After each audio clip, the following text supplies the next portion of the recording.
Hey, I just wanted to touch base. I had a customer in today and it was quite interesting. So, 99% of your customers are going to spend more than what they actually were prepared to do. Now, I like to sort of use the analogy of going out and buying a barbecue.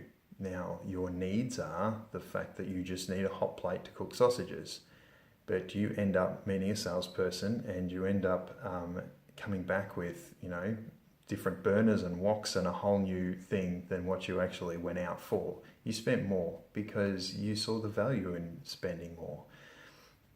And cars are completely no different. So I had a customer today and her basic unprotected package, her loan was right at the top of her budget. She stretched herself to get there. And I've then gone and presented the suite of packages.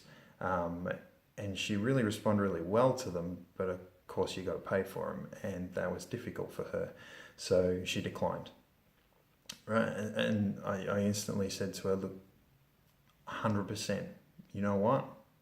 And you've just made a great decision because spending that extra $26 is a complete waste of money.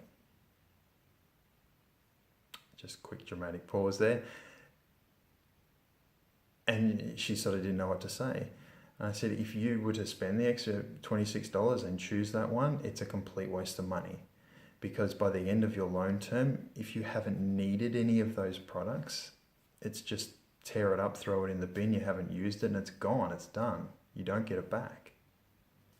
So I then showed her the contrast between whether she did something now or did something later. So we discussed a few different scenarios that may arise in the ownership of owning a car, and that, her budget's tight now. What if something came up, whether it be mechanically or whether it be, the need to dip into the gap cover or sickness and accident? What if something came up where money's tight and you've got to come up with thousands of dollars extra? So I then asked her, tell me, when was the last time you spent $20? And regardless of her answer, it's always going to be something trivial and minor.